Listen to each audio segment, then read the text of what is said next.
Hoje a gente tem uma oportunidade muito especial. A gente vai começar uma série sobre uma moto que, francamente, foi de todas as que eu tive, foi a minha preferida. No caso aqui é uma Grale Elefante 27.5, o ano dela é 1987, tá? E a que eu tive era muito parecida com isso, com o mesmo grafismo. A única diferença, onde vocês enxergam aqui verde, a minha era azul escuro.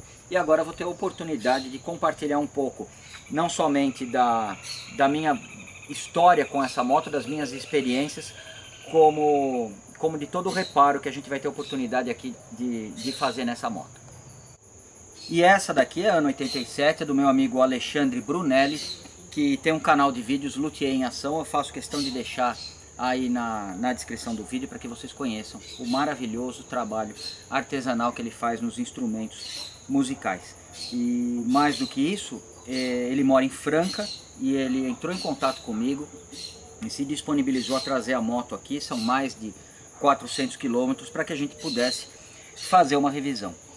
De forma resumida, a história dessa moto aqui, ele encontrou em algum momento numa oficina de motos que ele frequentava. A moto estava parada há um tempo, ele acabou fazendo uma oferta, entrou em contato com o dono da moto, porque a moto estava parada lá há bastante tempo, e acabou comprando. Ele levou para casa dele, fez algumas coisas, aparentemente, inclusive ele precisou trocar o rolamento do pino do pistão aqui, porque estava com algum problema. Eu acredito que tenha ficado muito tempo parado e no momento da volta à vida dela, talvez o rolamento não tenha recebido uma boa lubrificação. A boa notícia é que a parte interna, vamos dizer assim, cilindro, pistão e anéis já foi revisada, e o que a gente vai fazer, na verdade, é uma regulagem básica, uma revisão nos freios também e alguns ajustes estéticos que a gente vai ter oportunidade de compartilhar com vocês. Mas antes de colocar a mão na massa aqui, ou melhor, a mão na moto, eu acho que é legal eu compartilhar com vocês a minha experiência com essa moto maravilhosa. Olha, se a sua mãe não tivesse sido testemunha disso, Bianchi, tivesse andado muito na minha garupa, você ia continuar duvidando de mim que eu tive uma moto dessa. Tá. Mas a minha, provavelmente, ela estava na altura original. Essa daqui eu acredito que ela foi levantada. Ela tá com pneus para terra, para o cara andar na terra. Não é um pneu de cravo, não é muito bom para andar no asfalto, não é igual o pneu convencional. O pneu misto, na verdade, que vem nela, que você consegue um desempenho muito bom no asfalto e um desempenho bastante razoável também na terra. Então, eu também não tenho essa, eu como não encolhi, e claro, não cresci, mas também não encolhi, eu não me lembro dela ser tão alta assim, só pelo fato de talvez eu estar ficando mais velho, eu tô com mais medo das coisas, mas a minha era um pouco mais baixa do que essa daqui. No finalzinho dos anos 80, início dos anos 90, você comprar ou vender um carro ou uma moto, invariavelmente, mesmo que você não fosse do ramo, você acabava tendo um lucro. E por um motivo muito simples: não existia a oferta que existe hoje em dia, não existiam as linhas de crédito que existem hoje em dia.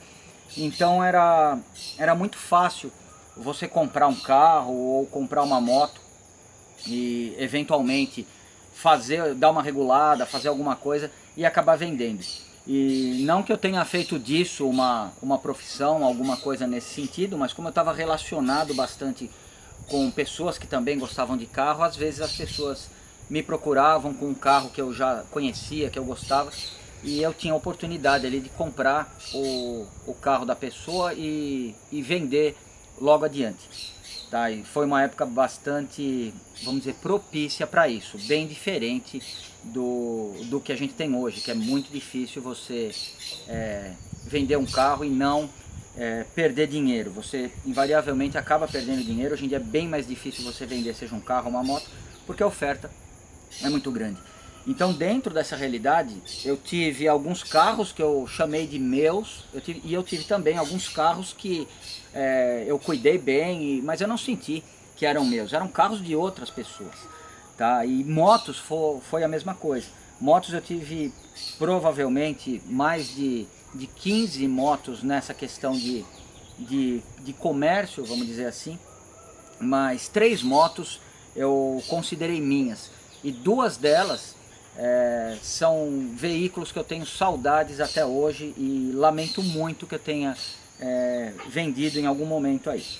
A primeira moto que eu tive foi uma RD 135, tá, que eu comprei contra a vontade da minha mãe, porque a minha mãe não morria de medo que eu andava de moto, e foi meio que para ela se acostumar que eu queria ter uma moto.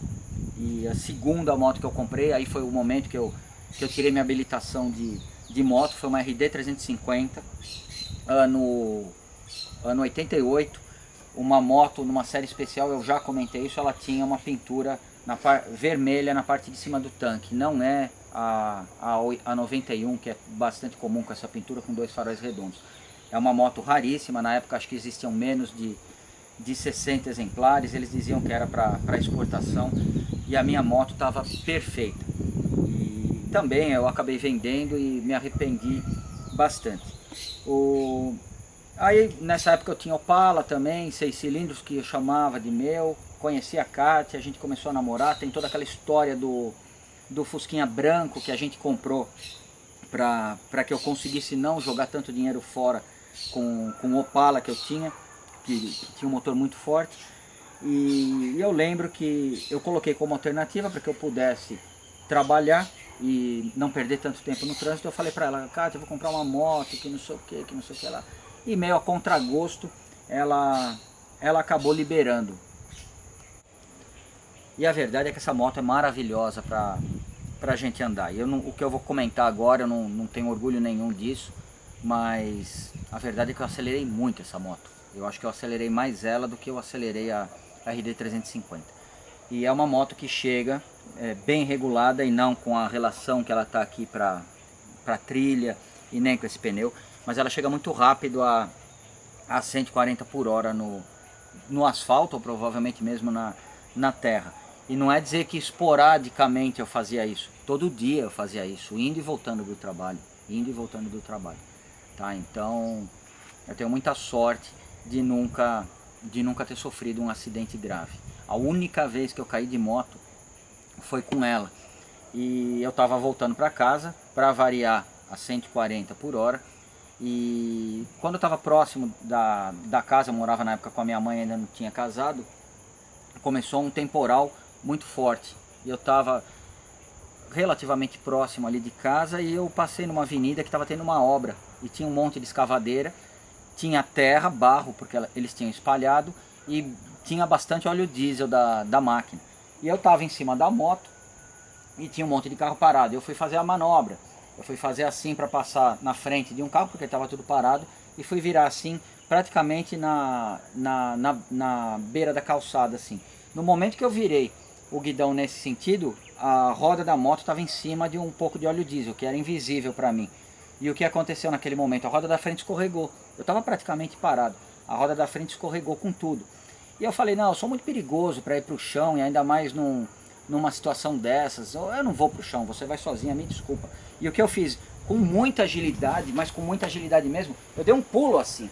Eu fiz assim, tá? E realmente eu consegui ficar de pé aqui, e a moto caiu por baixo de mim. Nem desligou nem nada.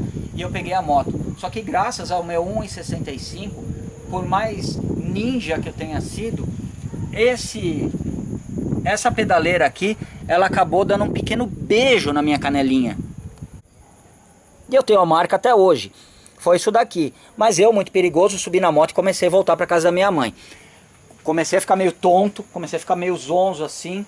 Aí eu percebi que eu tinha batido a perna. Coloquei a mão, senti minha mão aqui, senti que ela não estava mais chegando lá.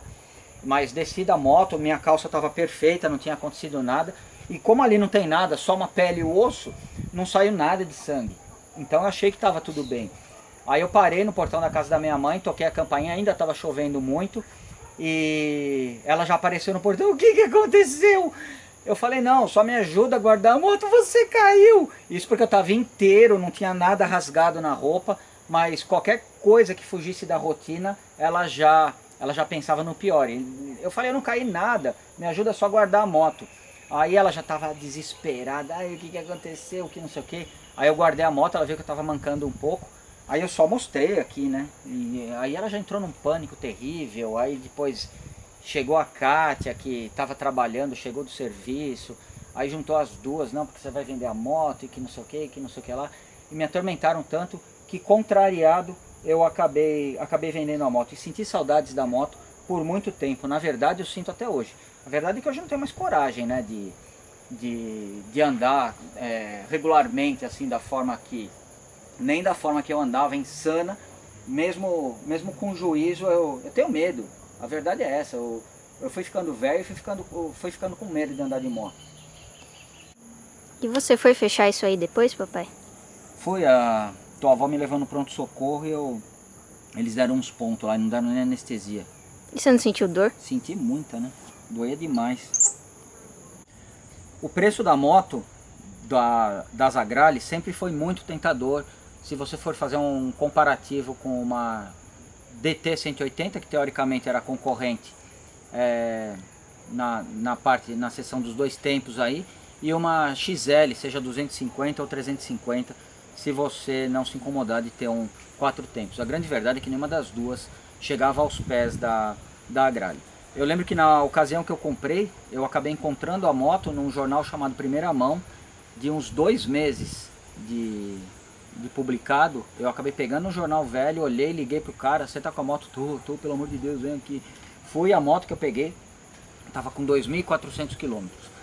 E no momento que eu fui vender, eu acabei demorando mais do que um mês para vender. Ainda que fosse uma época bastante favorável para você comercializar um carro, uma moto era muito fácil de você vender. Eu demorei um mês, e um mês era quase que uma era geológica nessa situação. A moto ficou literalmente encalhada, ainda que fosse barata, ainda que a minha tivesse maravilhosamente em perfeito estado. O pequeno tombo que eu levei não fez nada na moto, porque ela encostou só na pedaleira aqui e a manopla aqui do guidão encostou no chão. Então não aconteceu nada em tanque, não aconteceu absolutamente nada.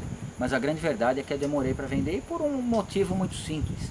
Porque sempre existia um tremendo preconceito em relação a motores 2 tempos no Brasil.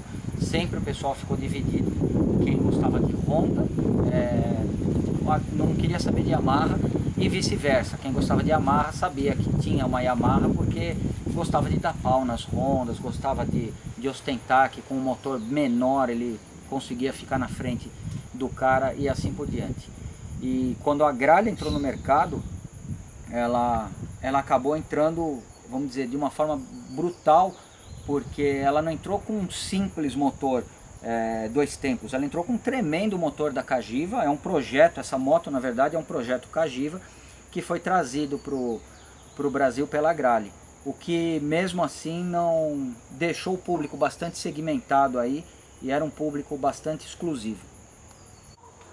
Bom, antes da gente começar a manutenção na moto, eu acho que vale a pena, para quem não conhece, e francamente hoje é muito difícil você encontrar uma moto dessa no estado que for. Essa daqui ela está em bom estado, vamos dizer, considerando aí a idade dela e o tempo que ela está guardada. Ela é uma tremenda sobrevivente, principalmente pelo fato de ela estar com a documentação toda regularizada, porque infelizmente para essas motos no estilo trail, no estilo cross, surgiu uma tendência aí de falar é moto de trilha, e é simplesmente uma justificativa para você jogar o documento fora, para você andar de forma irregular.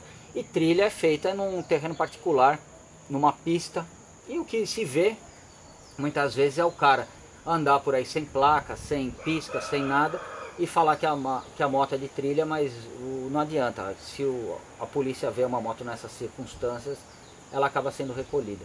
Então às vezes a pessoa compra uma moto, é de trilha, não, eu vou fazer trilha, mas ela acaba tendo muitos problemas com relação à regularização.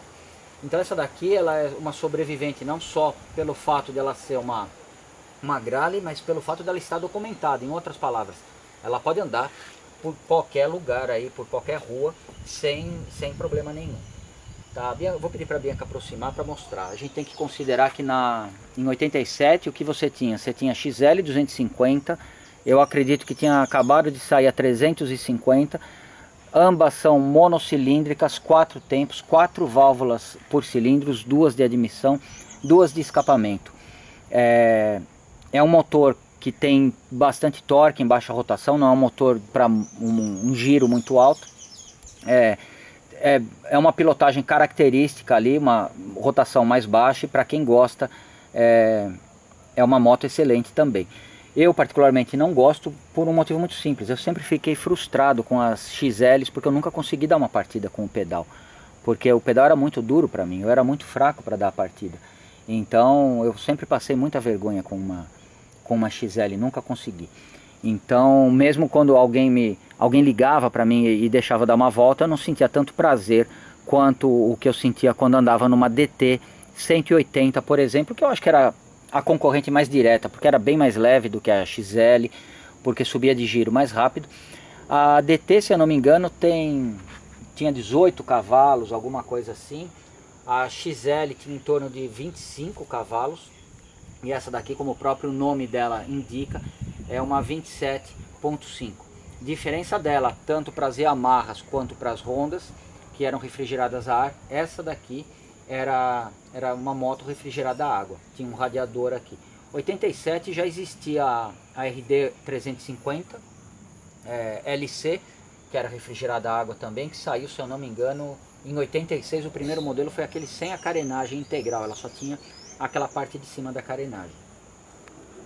Então na categoria dela, ela era a única refrigerada a água, e era, na verdade, um motor muito moderno para a época, muito evoluído e muito potente também. Não tinha para ninguém das motos que você podia emplacar no Brasil na época para uma Grale, seja a 27.5, que é essa daqui, ou a 30.0, que as diferenças eram mais detalhes aí, essencialmente é o mesmo motor. E Tonela, que motor é esse? 190 de deslocamento, sendo que a DT tem 180, esse daqui tem apenas 190, 10 centímetros cúbicos a mais. Mas mesmo assim consegue render praticamente aí 10 cavalos a mais, sem nada além da refrigeração líquida e de um desenho maravilhoso da Cagiva. E essa moto marcou tanto, influenciou tanto no mercado, que a Yamaha, que estava bem tranquila com a DT 180, precisou correr literalmente atrás do prejuízo e apresentou outra maravilha da linha Cross, e apresentou a DT 200, que aí sim um motor refrigerado a água. A gente já teve a oportunidade de apresentar aqui no canal. A diferença desse para Yamaha, que o da Yamaha tem um YPVS e eu acredito que tem 30 cavalos também, mas são duas motos que se equivalem aí em praticamente tudo.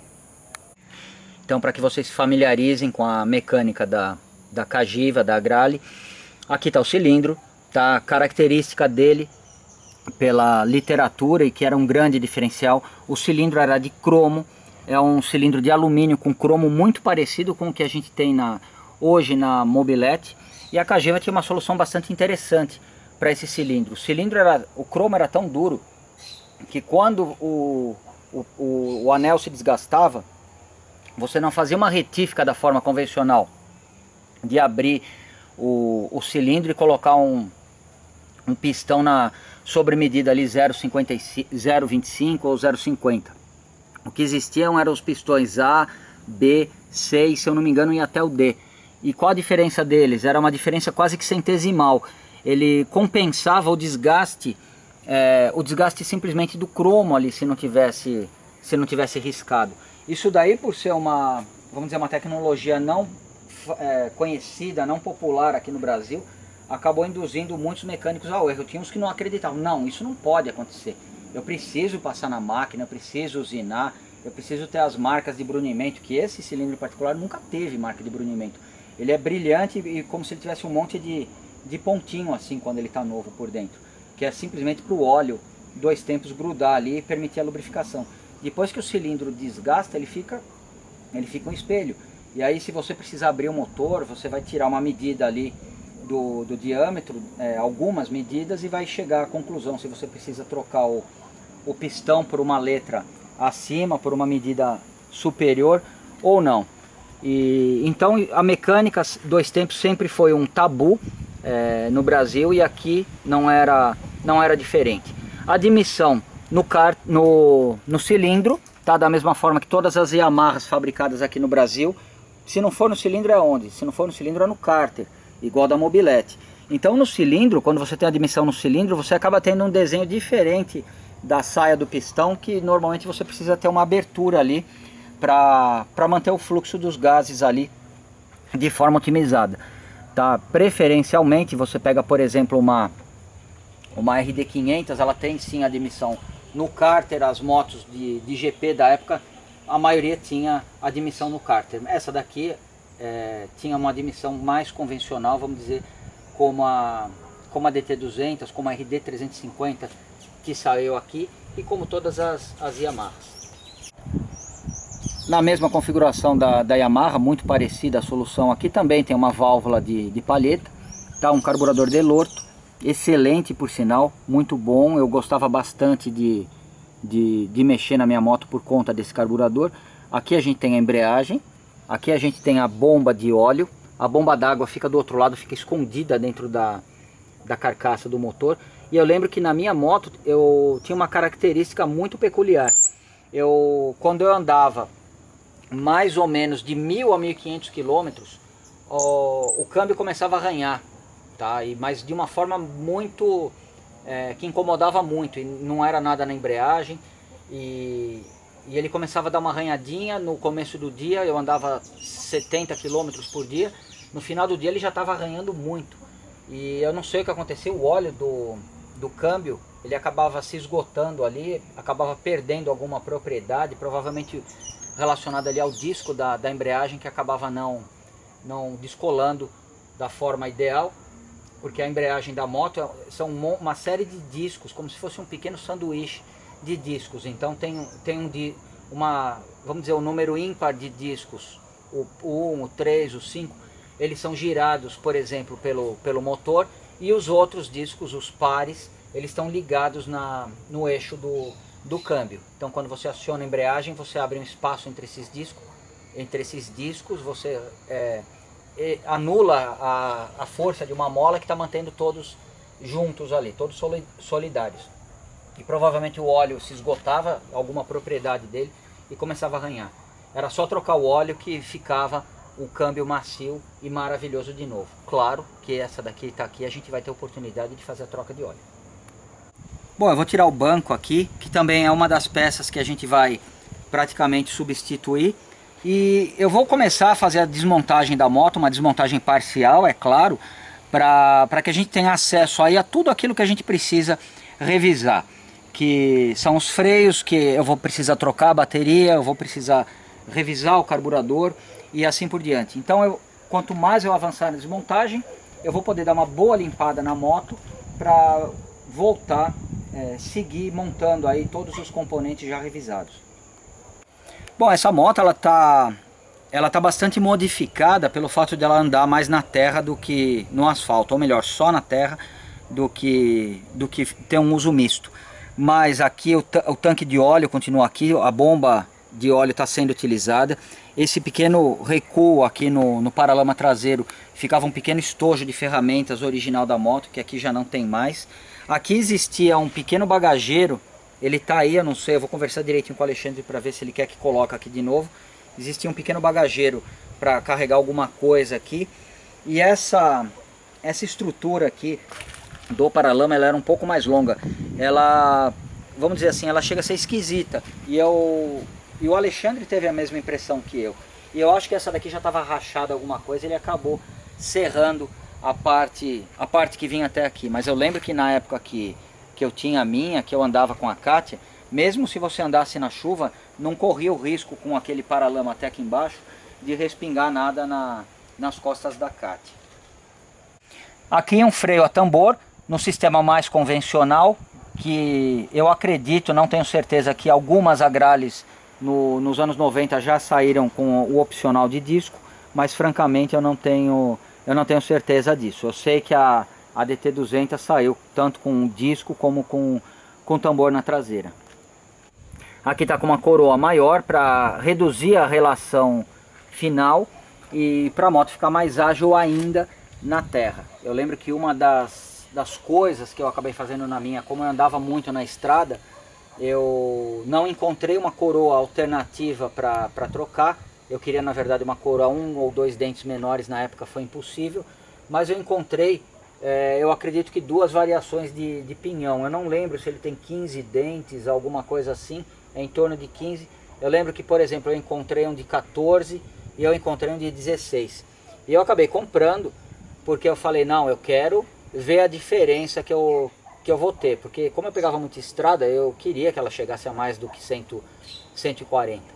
E incrivelmente, naquela época eu não tinha a visão que eu tenho hoje. Por exemplo, tudo aquilo que a gente discute dos câmbios, das relações de Fusca do 831, o conceito que eu ainda não tinha assimilado, que é que o motor precisa de torque para empurrar. E aqui, na verdade, na maioria das motos, tá, a engenharia é muito mais refinada, o espaço, a tolerância é muito menor. Então quando você está acelerando e está trocando as marchas caem certinha na faixa de torque máximo para você esticar até a potência máxima. É incrível como o escalonamento do câmbio é perfeito, tanto nessa moto quanto na RD 350. Eu cito essas duas porque são motos que eu tive experiência real. Eu não estou lendo ficha técnica ou o que alguém tenha comentado.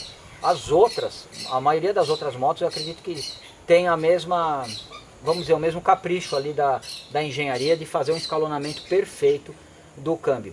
Então a verdade é que quando eu troquei o pinhão, eu acabei colocando um pinhão um dente maior para alongar minha relação final. Eu falei, não, agora eu vou arrebentar.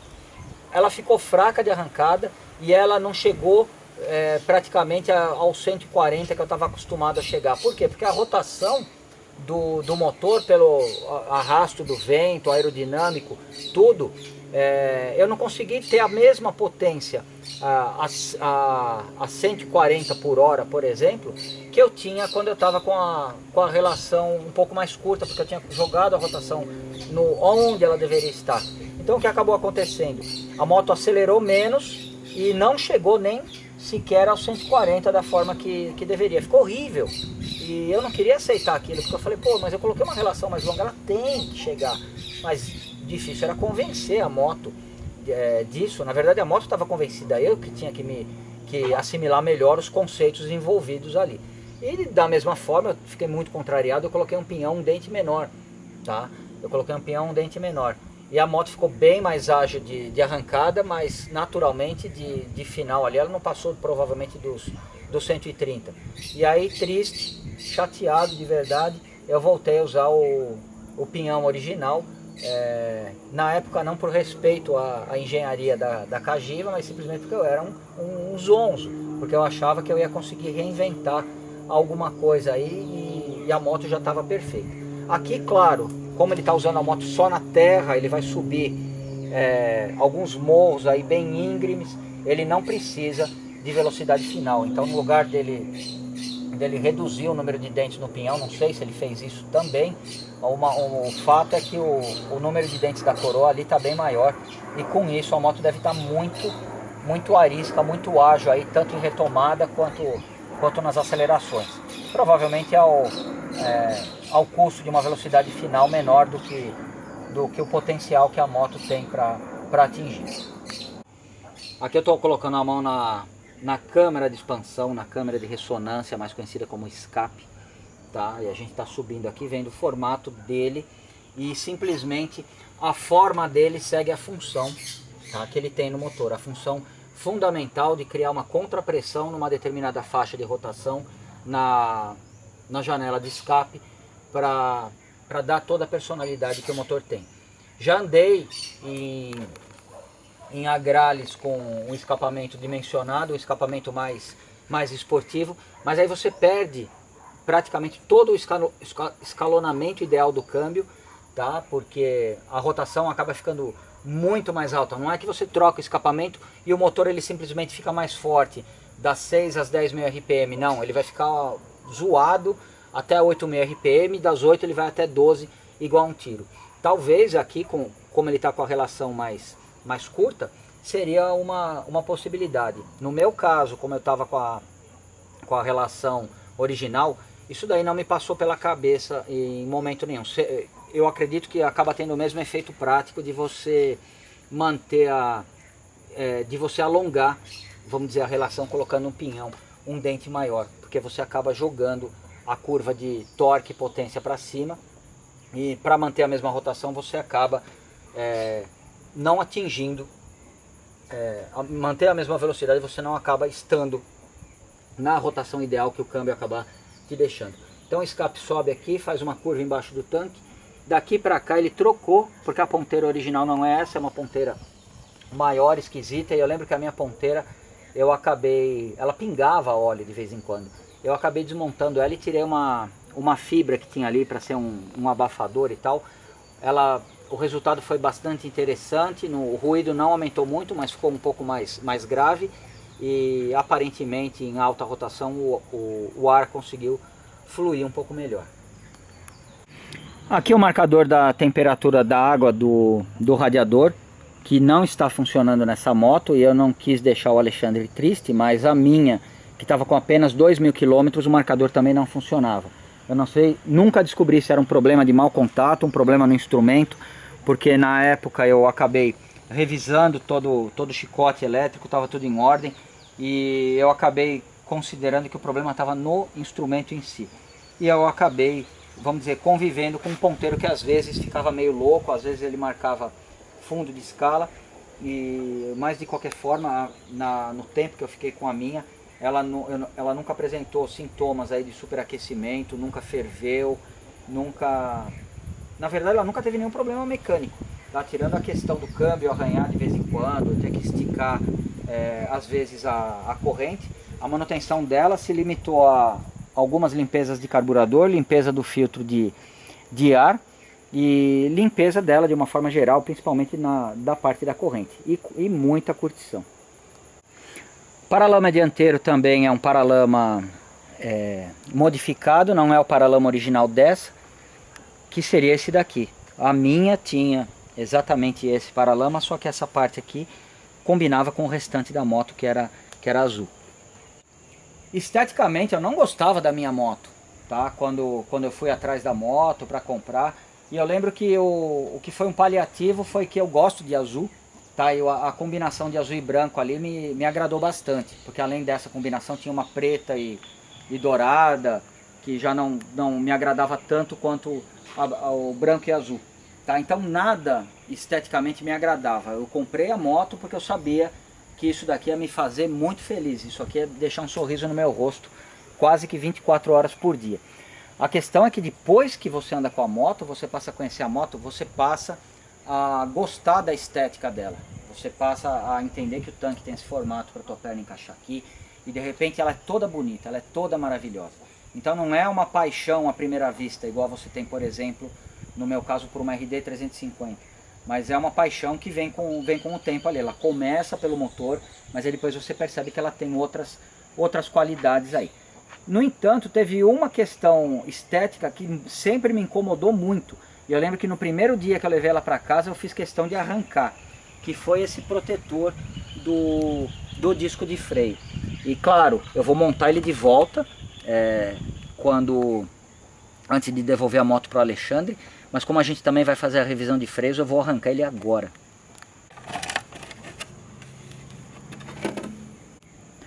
Bom, eu acabei de tirar e a gente percebe que não é uma marca de freio comum. Brembo é uma referência em freios no mundo. Freio de Ferrari, é freio usado em Fórmula 1, freio usado em Lamborghinis e em algumas motos exóticas aí, italianas, Ducati, Aprilia e assim por diante. Então, mais do que uma grife, se você olhar esteticamente, você fala, nossa, que pinça esquisita. Se você não vê o Brembo aqui, você fala, nossa, que pinça esquisita. Aí você olha, por exemplo, uma pinça, vamos dizer, com um desenho mais convencional de uma moto japonesa. Vamos comparar direto com a pinça que vai na RD 350, por exemplo, que é muito bonita, ou a pinça da CB400 também, que tem um desenho vamos dizer, mais convencional. Então você olha para essa daqui e você fala, nossa, um negócio triangular, que coisa esquisita. A grande verdade é que eu acho que esse freio, a primeira vez que eu andei, quando você está naquela coisa de freio a tambor, você tem que fazer muita força na mão para acionar o freio, porque é um cabo, é um acionamento mecânico e não hidráulico. Tá? Então quando você sai de um freio a tambor dianteiro e parte para um freio hidráulico, qual é o teste normal que você faz?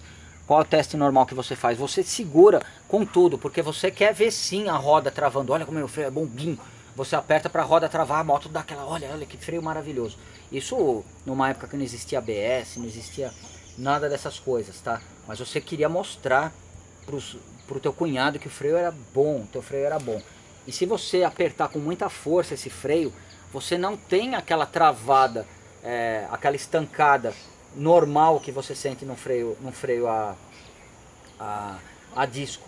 E por quê? Não tem ABS aqui, mas isso daqui é tão bem dimensionado para essa moto que você tem ali toda a progressão na tua mão. Se você apertar com, vamos dizer, metade da tua força, a moto vai parar com metade da força dela. Se você parar com 70% da tua força, a moto vai parar com 70% do poder de frenagem e assim por diante. Não é, por exemplo, num freio não muito progressivo, você apertou 45% de força ali na tua mão, a moto diminui. Se apertou 50%, trava. Não, esse daqui, você, se tiver tudo em bom estado, naturalmente, você não trava de perder o controle da moto ou de arrastar. A minha não travava, essa daqui eu não andei, não sei como que tá, mas eu acredito que bem revisado ela vai se comportar tão bem quanto a minha se comportava em 1991.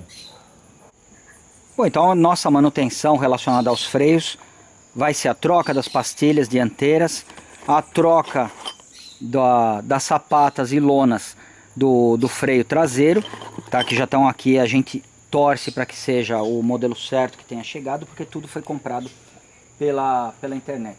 Além disso, eu vou trocar o fluido do freio dianteiro e a gente tem aqui um grande problema, na verdade. Tanto o pneu dianteiro, como a Bianca pode mostrar, como o traseiro, eles estão ou com a câmera furada ou com ela muito ressecada. O Alexandre tentou encher os pneus antes de trazer a moto para cá, mas não deu certo. Tá? Ele esvaziou imediatamente. Então o que a gente vai fazer? Eu vou tentar calçar a moto e a gente vai ter que tirar tanto a roda dianteira quanto a roda traseira e levar no shake para a gente garantir que depois que eu tiver feito a montagem da roda, a gente não vai ter que tirar de novo para levar na borracharia. Eu e a Bianca demos uma pausa para poder colocar os cavaletes embaixo da moto. Infelizmente, como essa motocross não tem o cavalete central, a gente precisou improvisar dessa forma. E agora eu vou soltar a corrente.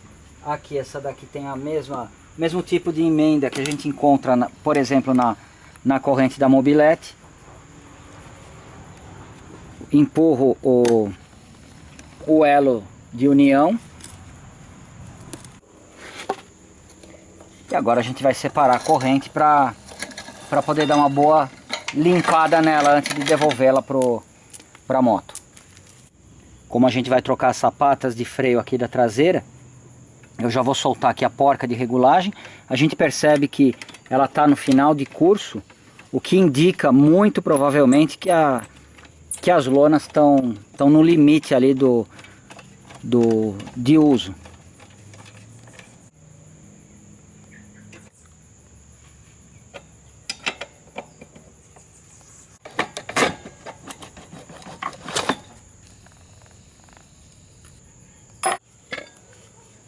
Bom, aqui a gente percebe a lona bastante gasta, tá? E eu vou dar uma verificada, aparentemente o rolamento aqui não está bom. Eu já vou, depois que a roda voltar do shake, eu vou propor pro Alexandre a troca desse lado aqui, com certeza corretiva.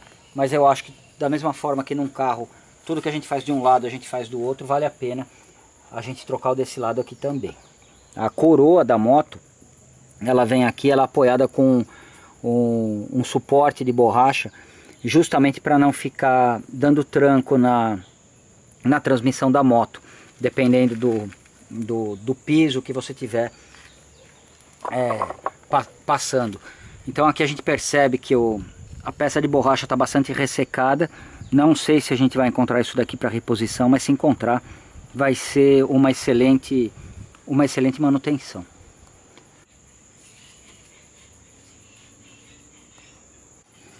Estou soltando o cabo do velocímetro aqui. Eu já soltei o eixo e agora eu vou precisar da ajuda da Bianca por um motivo muito simples. Porque no momento que eu soltar a roda dianteira, a gente vai ter problema para equilibrar aqui nesses cavaletes. Então o que eu vou fazer? Eu vou tirar a roda dianteira, vou pedir para a Bianca calçar aqui para mim com o cavalete para eu poder voltar com o eixo dianteiro, e aí eu vou calçar bem no meio dele com um cavalete só. Então essa parte provavelmente a gente não vai conseguir mostrar para vocês. Eu acho que o mais difícil a gente conseguiu, mais difícil porque eu estou sozinho com a Bianca e é muito risco a gente desequilibrar a moto e ela acabar tombando. Mas a gente já conseguiu tirar as duas rodas. Rolamento da traseira eu vou ter que trocar de qualquer forma. O da dianteira aparentemente está bom. E agora é só a gente levar no shake. Enquanto ele cuida da parte dos pneus aí, a gente vai poder dar um pouco mais de atenção para essa maravilhosa gralha. Então eu acho que a questão numa revisão geral dessa é aproveitar toda a desmontagem que a gente tem que fazer. Quando ela estiver o mais pelada possível, a gente dá uma boa lavada nela, tá? A gente vai montar assim o bagageiro aqui atrás. Conversei com o Alexandre, a gente vai tirar essa bolsinha aqui. Então provavelmente a semana que vem a gente vai voltar nessa série. Eu vou dar uma depenada completa nela para a gente poder dar uma lavada, e aí depois a gente vai montando as peças que a gente desmontar já revisadas. Espero que vocês tenham gostado. É uma moto maravilhosa. Os dois veículos, incrivelmente, que eu mais sinto falta que eu vendi, são coincidentemente as duas motos, dois tempos que eu tive por último, a RD 350 e a minha Agrale, que era ano 89. Infelizmente sinto muita falta delas, e hoje, mesmo que você tenha dinheiro e condições, é muito difícil você achar alguma coisa. Só quem viveu mesmo no final dos anos 80, no início dos anos 90, que pôde curtir isso daí sem vamos dizer, praticamente o ágil que você encontra hoje em dia para manter uma mecânica sofisticada dessa. Então muito obrigado, Alexandre, pela oportunidade, mais do que oportunidade que o Alexandre ofereceu para a gente, pelo esforço da parte dele de rodar mais do que 400 km para trazer a moto aqui. A gente considera que isso é um sinal de muita confiança aí para o nosso serviço, e a gente vai se esforçar ao máximo para atender toda a expectativa dele. Mais do que isso, a gente tem a oportunidade de compartilhar tudo que a gente fizer aqui nessa Agrale com vocês, e ainda que vocês não tenham oportunidade de andar em uma dessa, ou mesmo de ver uma pessoalmente, pelo menos vocês vão ter uma noção do quanto essa mecânica é fantástica. Então muito obrigado, Alexandre, muito obrigado a todos que assistem aos nossos vídeos. Vou deixar o link aí do canal do Alexandre como luthier, chama-se Luthier em Ação, para vocês que também provavelmente gostam de música da mesma forma que a gente. Muito obrigado, até semana que vem.